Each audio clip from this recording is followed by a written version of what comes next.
So they're flaccid flexors. So this is gonna be another like bumpy as shit fucking video thingamadoo because you know, I'm using my cell phone like a freaking, you know, poor ass fucking schmuck. I am currently in Michigan, heading east on I-94 through the woods, through the trees, over the river, and we're not going to grandmother's house. So, you know, fuck her. I'm headed to Canada. I'm gonna grab another load to go right back to where I just was, to make it 3 for 3. Basically pretending I'm a regional driver for, you know, a week or so. Going back and forth from Chatham, Ontario, Canada, which is somewhere around 50 miles into Canada from the border to, well, it's technically Franklin Park, Illinois, but Chicago, and back and forth. I guess my company there, I should say my company, either the shipper or the receiver, I'm not really sure who technically does all that stuff, decided that they wanted a whole bunch of chocolate. So it's just non-stop going back and forth. My dispatch actually asked if I just wanted to keep running them all for this whole next week. And I kind of said, like, I want to get home eventually. I got all of my trip envelopes and stuff for the month that I got to submit to actually get paid next month. So that's got to be submitted before the 28th. So the next trip is going to be it for me. But it's kind of funny how scheduling conflicts kind of pop up, and how shippers and receivers still don't yet understand how logbooks work in general, but how e-logs work. I've had a couple of conversations with shippers and receivers over the last couple of years, and by and large, most of them, I don't know why these truck drivers are so stressed out over time. Like, we can only work so fast. It's not that big of a deal, is it? Again, what you realize when I start talking to a lot of these guys is they don't have a clue what truck drivers effectively deal with on a regular basis, right? E-log or no E-log, it's kind of irrelevant because the hours of service haven't changed. Just the ability to fudge them has. I started likening it to people, like for anybody that watches these videos that doesn't drive truck, that maybe say works in a factory, or say is someone younger working at a fast food restaurant or something like that. I tried to equate it to like my brother when I first tried to explain it to him. My brother works in an automotive parts factory making frame parts for Honda CR-Vs. So I told him, okay, imagine you only work 8 hours per day, Monday through Friday. That's it. No overtime is allowed. It's not like it's not paid for. You are not allowed to be there after 8 hours, right? In that time, you can make 300 parts a day. Again, I'm using ballpark numbers, but 300 parts is actually fairly close to what he can come up with. You make $1 a part, so you make $300 a day. So at the end of your week, you make 1,500 parts, you made $1,500, right? Seems pretty straightforward, right? The parts you make are the miles we cover, the hours you work are the hours that you work. Now imagine you come in one week, Monday is fine, Tuesday they have a new employee, and your job is to train him. Well, the new employee is a little bit slow, he's not figuring out how to load the parts properly, so that day you only make 200 parts. So now you're 100 parts in a deficit, right? You get paid on the parts you make, not how many hours you work in a day, but you're not allowed to stay for overtime and recoup that lost 100 parts. So you've lost $100 for the day. That new guy cost you $100, right? So the next day comes along and maintenance says, well, we're going to be shutting the line down for about half the day. We've got a lot of work to do. So you lose 200 parts worth of production, right? You have no control over it. That's the way it is. Again, you are not allowed to stick around and recoup your losses. So Thursday, Friday work, you have no problems, you make 300 parts. Well, now you're at a 300 part deficit by the end of the month, or the end of the week, I should say. So that's $300 less in your pocket at the end of the week. You're not allowed to work overtime to recoup those 300 parts, right? That is what it is. You've taken a pay cut for the week. because of circumstances beyond your control that prevented you from making as many parts as you could, right? So again, this is the equivalent of parts being miles, and the rookie, the trainer, the maintenance crew, those are the random traffic situations that we deal with, or shippers and receivers holding us up at docks. Those kinds of circumstances are out of the truck driver's control, but directly affect the truck driver. Add to that, at the end of the week, your supervisor comes by and says, you didn't make your 1,500 part quota this week. We're going to fine you $200 or $200. So now your paycheck's $1,000. You made 1,200 parts, but you only got $1,000 worth of pay, right? That's the equivalent of shippers and receivers nailing us when we're late because of those outside problems that we don't have control over. So it's effectively you're kind of at the whims of luck, right, and of chance when it comes to doing this thing. Not so much what I do now, but a lot of these guys that run back and forth to warehouses and cold storage facilities and stuff, guys that work for, say, Walmart, like distribution centers, charge you a fine if you're late. They charge you a fine if you're early. I showed up, I think it was an hour early. I luckily did not get fined. The guy said, I'm supposed to fine you, but I know you've never been here before. You got to leave and come back an hour from now. So I had to leave, find a truck stop, which luckily there happened to be one a couple miles up the road, wait for an hour and come back. And that was only because the security guard was being generous. He was supposed to fine me, I think it was $300, which I mean, at the time I didn't have the money to pay for it, right? It's a similar fine if I was late. So let's say, from the distance to the truck stop back, well, the highway shut down. Now I'm late. That's a fine, right? There's, and I either pay it or from what I gather, I either pay it or they take me to court because I have their product on my trailer. They own that product. That's their property. I'm stealing their property if I don't relinquish it to them, right? So it's a very fucked up setup when it comes to the rights and control shippers and receivers have over truck drivers. Again, one of the main reasons why I've been preaching tanker a lot to my friends, or at least what I do, is because I don't have any of that problem, right? I don't unload on docks. They can't lock my trailer to the wall and demand a fee to let me go, right? I'm usually dealing with lab technicians over actual warehouse workers. So again, they're scientist types. They're friendly. They're excited to be doing what they're doing. They're generally interested and genuinely interested in what I have to say, and are curious about. Again, a lot of the Americans are curious about what it's like in Canada and things like that. But a lot of these warehouses treat drivers terribly. So you've lost time, you've lost money. And at the end of the day, everybody looks at you and says, well, it's your fault. Yes, they understand that you had no control over it, but it's your fault, right? We as an industry typically are what's a good way to put it? The scapegoat, and not just the scapegoat, but the whipping boy. I was just reading yesterday. I can't remember what news article it is. I know the U.S. Daily Mail or whatever, the U.S. Globe and Mail published an article similar or related to it a while back. But the whatever it is, the National Federation for basically in charge of investigating and was put in charge of investigating the reported parking shortage for truckers. There's been a complaint of a severe parking shortage in North America. What the findings basically came up to was the fault of truckers not having parking lays squarely on the truckers.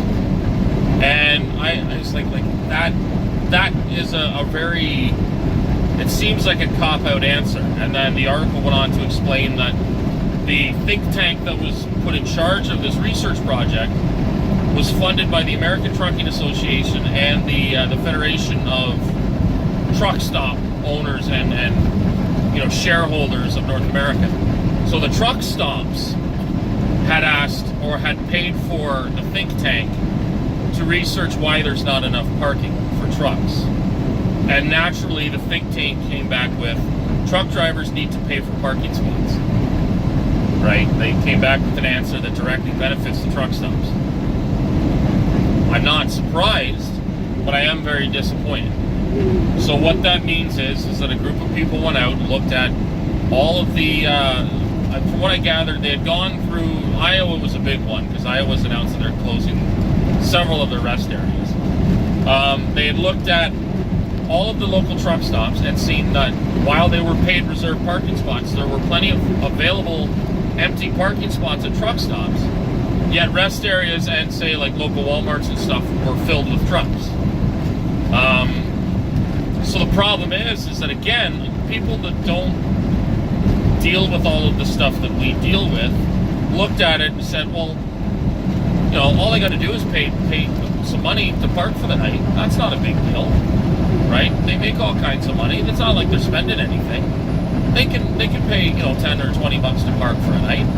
That's fine, right? So these truckers are just cheap.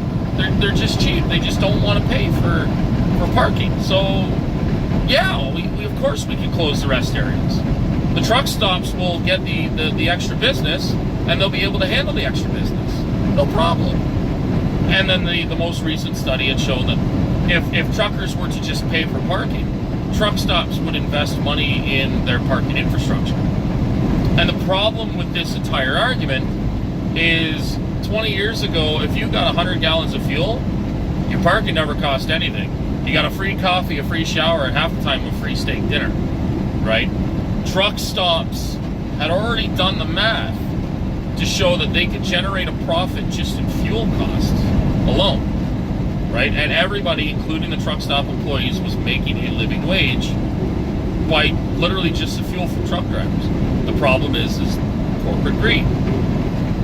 Eventually, the owners of truck stops, which were newer, younger, money-hungry guys, I'd said, well, yeah, like we're generating a profit, but if we add another fee, we can generate more profit. It's the equivalent of the old English king or landowner adding taxes to his people to just keep generating more money. Oh no! Now you have you cast a shadow on the grass. You have to pay a shadow tax, right? You got to pay, you farted. Well, you got to pay a farting tax, like stuff like that. Watch, this guy's gonna speed up, and I'm gonna sit up here like a fucking dickhead, guaranteed. Or maybe they're not. Well, apparently I'm just doing nothing but get proven wrong all the time. Unless he takes off now that he's got an open road in front of him. Who knows? So the idea was, well, we can literally, all these services that we do for free, we can charge for, and we'll make way more profit, right? So it shifted from a balanced business plan that was basically effectively they were making profit, but they were not maximizing their profits for the sake of the people that they profit off of, right? So you're not gouging truck drivers, so the truck drivers will continue to use your services so that you will continue to generate profit, right? It's a slower dollar, but it's a more consistent dollar, right? And what it's shifted to, and I think it's partially like a generational thing, to the quick dollar, right? So now you show up at a truck stop, right? Whether you fuel or not, right? And most at least company drivers are not paying for their own fuel. But you shell out, I guess I should include fuel. You shell out anywhere from $2,000 to almost $1,000 in fuel because the price of diesel has skyrocketed. It used to be like 50 cents a gallon, and now it's like $3.50 bucks. So you're spending upwards of $1,000 just at the pump, right? So that truck stop, based on the cost of fuel, what the actual cost of fuel is, guaranteed has made a considerable sum off of you immediately, right? Then you park for the night, you go in, you buy anywhere from a $10 to $20 meal, depending on where you go and, you know, what type of truck stop it is. But I'm using like the bigger chain ones as an example, right? It's usually like, lunch I bought today was $13 at the TA. So, you know, you're $15, $16 by the time you put a tip and everything in, because again, it's not the waitress's fault that the fucking corporation's gouging you. I'm not going to withhold her tip because the truck stop charges too much money. That's out of the waitress's control. She's getting just as screwed as the rest of us. You know, so by that time, let's say $15. So you spend $1,015. You then probably end up going and buying, you know, a couple of drinks or a couple of snacks. The next morning you do the same. So usually by the end of it, on top of your fuel, you can usually spend anywhere from $20 to $30, right? That is more than the cost of a parking space by a long stretch. And again, that is more than the cost of all of those items put together for that truck stop to purchase from distributors, right? So, you know, the markup is already, again, generated their profit. So then they add on the anywhere from $10 to, I think I heard $17 in cities for paid parking spots. Well, now you're looking at a minimum, just a bare minimum of your fuel cost, and for the sake of just an easy number, we'll say 1,000 is probably pretty high. We'll say $500 your average fuel spend, right? The average amount of fuel you put in the truck at a truck stop. So your $517, or even if we use a lower number, your $510 right out the gate. That's considerable profit the truck stop's just made off of you immediately, just for showing up, getting fuel and parking, right? Then you go in and still spend your $15 to $30 on food and snacks, or, you know, maybe you need a little doodad for the truck, like you need a padlock or something like that. You're buying stuff like that. You know, you've now just spent phenomenally more money than you would 15, 20 years ago, and that's even including the differences in, like, even if you adjust the prices, like, you know, 20 years ago prices to today's prices, like you're paying more. So again, what the argument is the trucker can handle that responsibility. Just put that responsibility on the truck driver, because the truck driver is, at the risk of sounding cliche, he's at the bottom of the totem pole.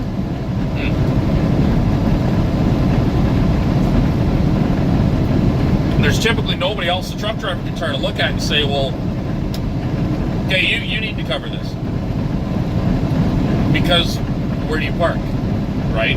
If all Petro truck stops or Flying J truck stops were to announce tomorrow that every parking spot is $15,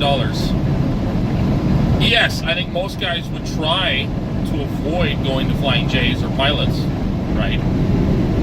But then there's still going to be a massive amount of trucks that won't find a spot at Petros or TAs or the smaller, like the independents, right? Where are they going to go?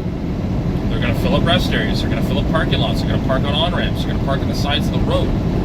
So now you've got truck drivers that have to choose between spending money, oftentimes money that they don't necessarily really have much of, or potentially risking their life to, you know, being assaulted or being killed for whatever money they have. I mean, it's the reason why I think it was Jamie's Law was passed. The guy was killed over like $7 or something in his truck, because the shipper or the receiver wouldn't allow him to park on the property. He had to park on the road in a not good neighborhood.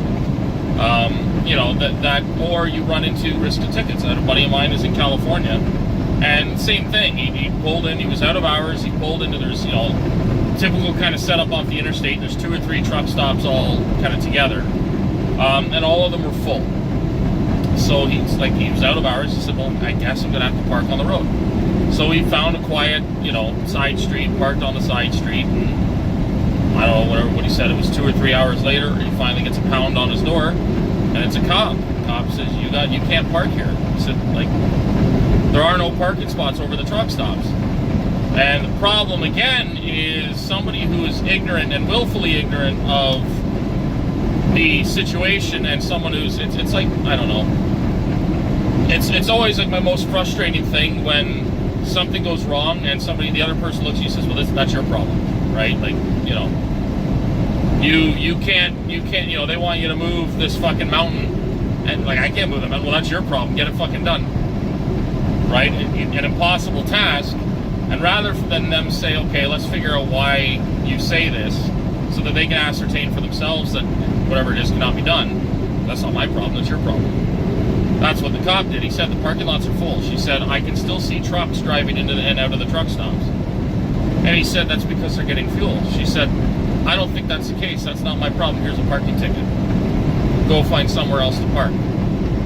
So now he drove out of hours with a parking ticket. I think it was $250. And couldn't find a parking spot. So he drove like another 3 hours till he got fucking home. Right? Or whatever. I think he fucking drove home or drove back to his yard. And it's like, you know, and he was out of his paycheck, and his, you know, he told me like his paycheck was only like $450. So he lost effectively 50% of his paycheck just to park there. His company works for, says, yeah, what are you fucking doing? You shouldn't be parking on the road. That's not our problem, that's your problem.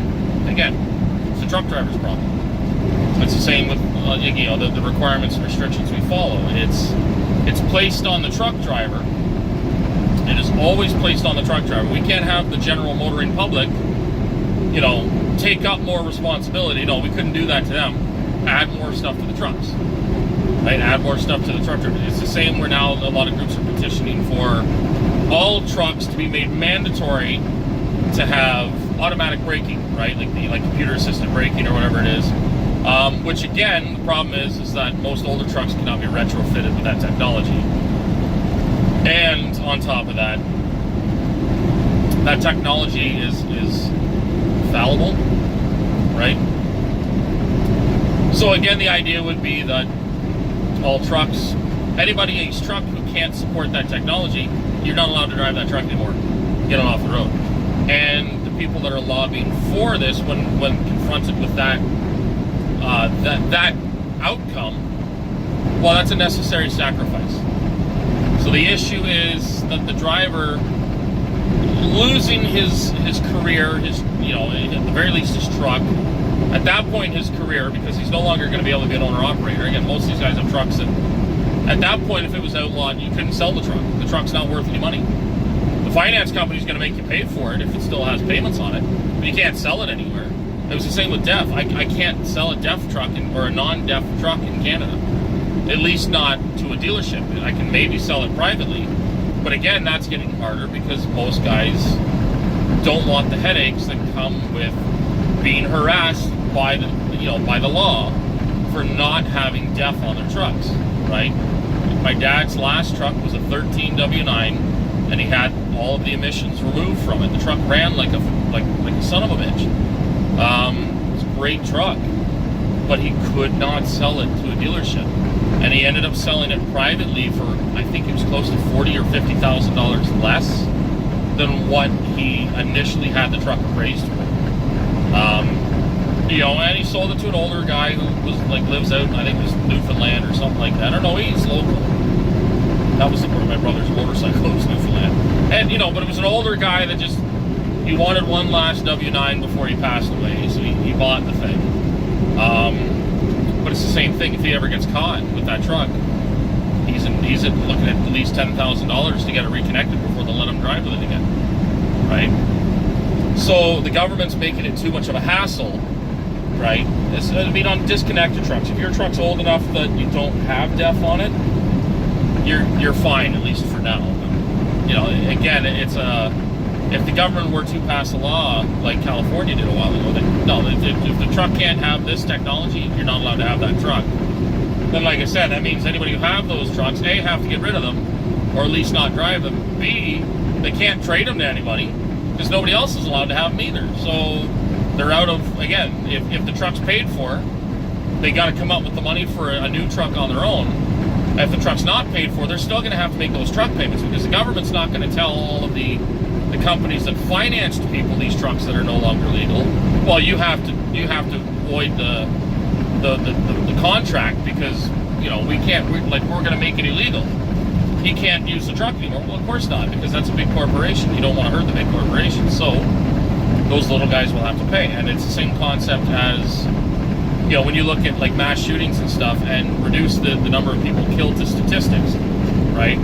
Well, you know, like some people have argued like certain things are a small price to pay and all that stuff, or, you know, thank God it wasn't worse, but it's like for each individual person that was shot and killed by, you know, a school shooter or, you know, a terror attack or anything like that, that individual's gone, right? Their life is gone. And that to each individual, I mean, to you as the individual, your life is incredibly important, right? So, you know, to say, you know, well, okay, those it could have been worse, or that's, you know, those are necessary losses, or not necessary losses. It's acceptable casualties is the word. You know, or again, like a lot of the people who, at the risk of getting political, call for, you know, Americans to disarm as an example.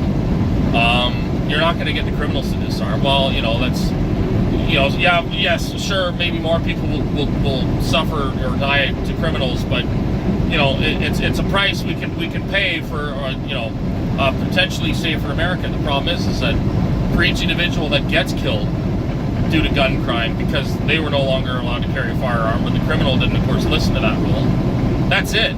That's the single most important thing that's ever happened to them, is they're killed. Their friends and family no longer have them anymore, right? And yes, to somebody who, you know, again, we look at people in Africa and just, oh man, that sucks, but, you know, whatever, it's Africa. But to each African, it's the worst fucking existence imaginable, right? Like, you know, and I'm talking like people, victims of tribal warfare and shit like that.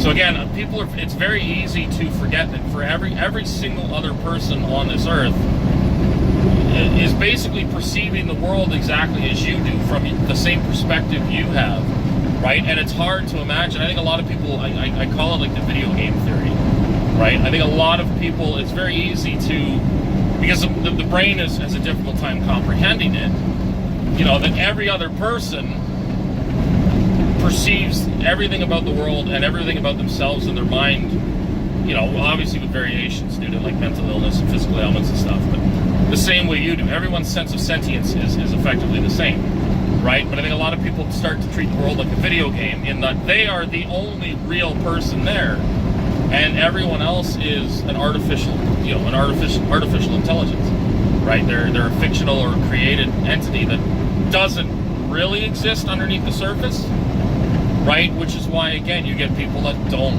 really value human life, or people that, again, can very easily dismiss people that they don't know or care about. It's no different than when you play GoldenEye and fucking shoot 400 Russians.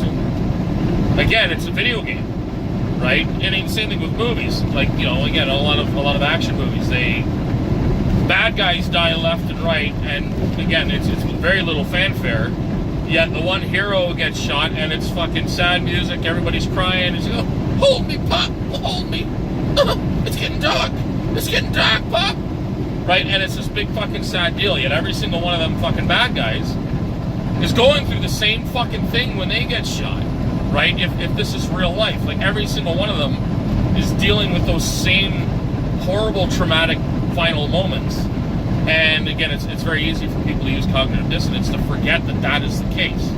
And it's the same thing applied to the trucking industry. Well, the truck drivers are a necessary sacrifice to get, you know, if again, it was like the California passing said, the law for the carb or whatever the fuck it was, where, you know, a lot of guys lost their business, or lost their shirts, like became homeless. That's a necessary sacrifice for cleaner air. And I understand that, you know, we need as a species to start working towards cleaner emissions and reducing our greenhouse gas effect. But the problem is that we're not at a technological level yet where we can mass implement changes. A good example I'm from Canada. Canada attempted to implement a carbon tax. So they were going to add a tax to anybody that owned a carbon fuel burning vehicle. So anybody that owned any normal car, any truck, anything like that was going to have to pay a tax every year to own the vehicle, right? The solution was, well, buy a clean emissions vehicle, buy an electric vehicle. It's like, a Tesla is anywhere from $30,000 to $100,000, right? You got, other than that, you've got a Prius, you've got a hybrid. I think Ford makes an Escape, and there's like one or two, like the Chevy Volt, right? You've got very, very few options currently available for these emissions compliant vehicles, or these new emission friendly vehicles that they want to avoid that tax, right? So again, the problem is you're not looking at a situation where, you know, every car you can get is an electric vehicle, as an example, like in the future, right? And for all the people that are still clinging on to their old diesel, you know, their old fossil fuel burning monsters from a bygone era, or, you know, they're choosing to buy fuel burning vehicles over, say, electric powered vehicles.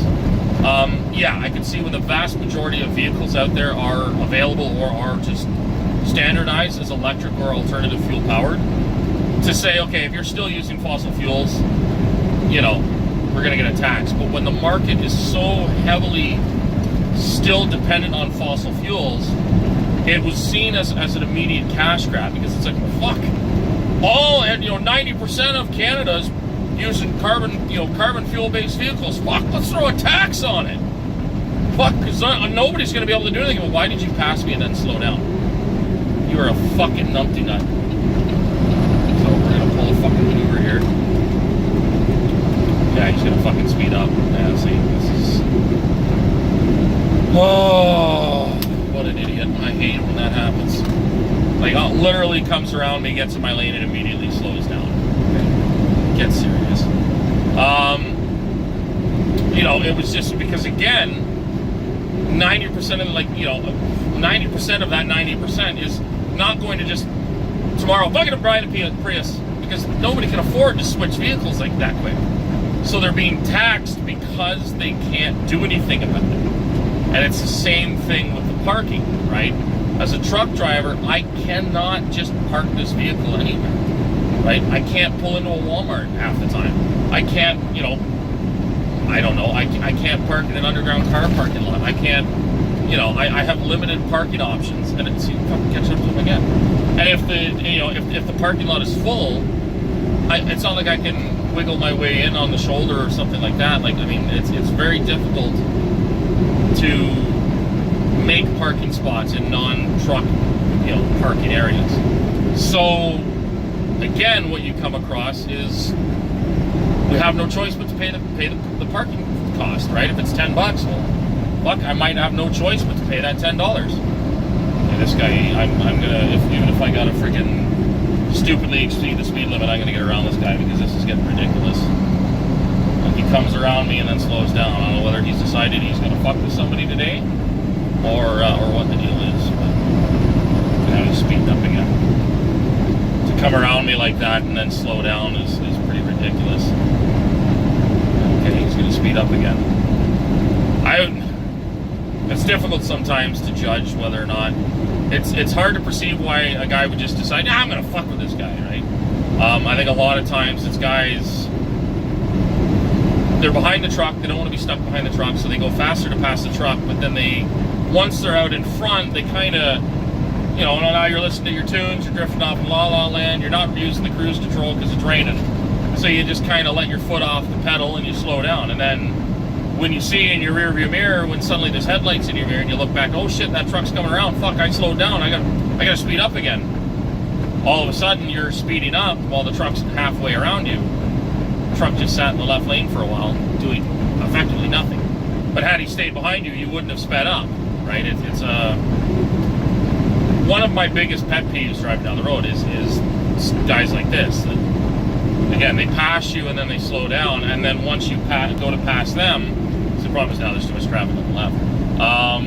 It's their reminder to speed up. So other than massively exceeding the speed limit here is 65 miles an hour, and because every time I try to go around him, he speeds up to 67, 68, I'm looking at going at over 70 to get around him, and that's only if he doesn't decide, no, fuck this guy, I am going to speed up. I passed him for a reason, right? So again, the argument would be, well, just relax, slow down. I don't necessarily have time to slow down. You know, I scheduled an 8 p.m. load, and I thought I was loading tomorrow, but a surprise, I'm loading today and delivering tomorrow. So they're shrinking oh, that was the whole reason I started this video. I never even got into that. My shipper and receiver are beginning to shrink the time between pickup and delivery. So it's approximately a 6-hour drive one way from the shipper to the receiver where I'm going on this run, right? Which means that it would be, a round trip is 12 hours. So you cannot do a round trip in a single day's drive. Again, for people that may not know that, we get 11 hours of drive time available in the United States per 24-hour day. So at 12 hours, that means you cannot get there and back in one day, right? So the initial trip was a load at 5 p.m. and deliver at 7 a.m. the next morning. When I arrived from a load I brought in, I had another guy load the trailer for me. And then because I had driven that day, I had to shut down at whatever it was, noon or 1 or 2 in the afternoon, and try to sleep during the day until approximately, I got up at 2 a.m. I should have got up at about 11 p.m. But I said, fuck this, I'm tired. Get up at 2 a.m., drove all the way to Chicago. I was only 2 hours late for my delivery. And again, where I work, they don't really care. Deliver, go out, get my trailer washed, and get to the exit 12 in Michigan, which is where I stopped for lunch. From there, the next day, I went to back to my shipper, loaded, and got out to Marshall, Michigan, which is about 2 hours in from the border, so somewhere around 3 hours down the road. So that meant that now my day was only going to take me 8 hours instead of 11. So, to get there, get unloaded and washed, and get back.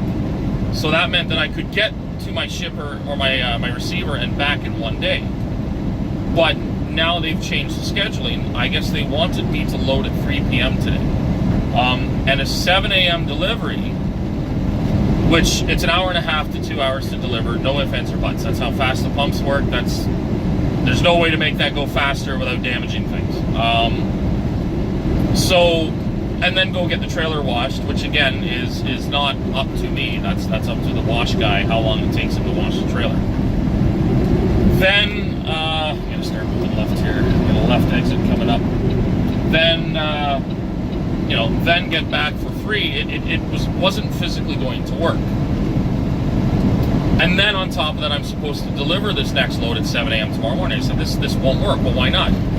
Because I've driven all day today. Right? I cannot pull hours out of my ass to drive all night tonight. And then I was supposed to bring the trailer back to the shipper tomorrow afternoon because my father is supposed to be taking this trailer for me and doing the same run while I go home because I've been out for 3 weeks. I said, I won't get back tomorrow. I won't have hours. I'll have to finish my trip home Monday, right? Well, why were you late at the shipper? Or why were you late at the receiver? I said, because I asked you guys for paperwork. And it was, my printer ran out of ink, so I couldn't print my customs clearance document. So I just phoned dispatch and said, hey, can you fax it to, there's a truck stop on the way, almost at the border. So can you fax it to the truck stop? Yeah, no problem. I leave the shipper, get to the truck stop, and that's, 25 minutes down the road. Nothing's there yet. So I called dispatch, oh, I totally forgot. He's like, well, fuck that. Yeah, I'll send it right now. Perfect. It's one sheet of paper. Nothing. Half an hour goes by, I call again. Oh, Jesus, Dan, I'm sorry. It's really busy here. I forgot. It's like you're starting to get into, I'm not going to make it if you don't hurry up. 45 minutes later, it showed up. And what he decided to do was give me that trip's customs sheet, the next trip's customs sheet, and then all of the ancillary paperwork that is literally just my schedule and driver itinerary that I don't need printed off because I have emailed copies. So I waited 45 minutes for 2 of 7 sheets that I actually needed, right? But it compiled everything together, and that's what took so long. So I appreciate the effort for the gesture, but it set me up so that I was almost 2 hours later than I would have been, which doesn't sound like a lot, but when you're talking real time, not necessarily the drive time, right? Well, that's 2 hours closer to my delivery date. I'm now sitting, and I still have the same amount of distance that I have to cover. So I showed up at my shipper an hour late, or the receiver. And again, the receiver doesn't care. They're happy to see me come out and shoot the breeze. No big deal. But now that's put me behind a little bit today. And again, I would not have gotten to the shipper again for 3 p.m. Even if I'd shown up at 7 this morning. that's scheduled too close together, right? And it's the same for the delivery tomorrow. So and this is something I think a lot of guys working for mega carriers have to learn, because a lot of them just kind of get pushed around, is I texted my dispatch and I said, this isn't going to work. Well, why won't it work? Because when I get back to, I can load tonight, but once I'm loaded, I got to take 10 hours off. And then that's where it was, well, why didn't, how come you were a little bit late to this? Well, this is why. Well, how come, I thought we sent that to you earlier. I said, you didn't. This is the time that I left the shipper. This is the time I cleared customs, right? You can clearly see it's a lot later than it should have been, right? You can look on the logbook and see when I stopped at the truck stop versus when I left, right? And then, okay, well, why, what was the next one? Did they hold you up at the receiver? I said, no. I was in and out of there as quick as I could be in and out of there. In fact, quicker, because I'm getting pretty good at their blindside dock, or their ramp, their bay that I have to back into. I'm like, it's just the way it is, right? It's just not going to work. So he said, okay, well, just, do what you got to do. What time do you think you'll be there tomorrow morning? I said, I'm going to be there tomorrow afternoon. Oh. And again, I think a lot of people, their dispatchers would probably say, well, that's not acceptable. That's what it is. And again, maybe it's because I'm an owner-operator, so I kind of have that ability to say, oh, fuck you, then I'm taking the truck and leaving. Could be the fact that my dispatch is actually, very laid back, and I think it's just, the guy I was dealing with is our newest dispatcher, and I think he's still trying to figure out how to do the job. So he gets a little bit more wound up than the other guys. But it was just saying, this is how it's going to work. This is the best that can be done, and that's it. I mean, if you don't want me to do it, fine. I'll go home and you can put somebody else on the load. But they're now going to have to deal at the same time, because the trailer still won't get to the shipper until 8 o'clock tonight, right? So that's, you just kind of put your foot down, this is what's going to happen. Take it or leave it, right? I don't know. So that's kind of, I did this 42 minutes to get to the whole point of why I started this damn video. Fuck, I like to ramble. So yeah, I'm gonna end it there, because there was my point, and then I'm probably gonna get fucking screwed over here in a minute by this stupid video fucking taking too long. I don't know. So everybody, you just have fun and drive trucks when you're older, because it's good for you. Don't do drugs and stay in school there, kids.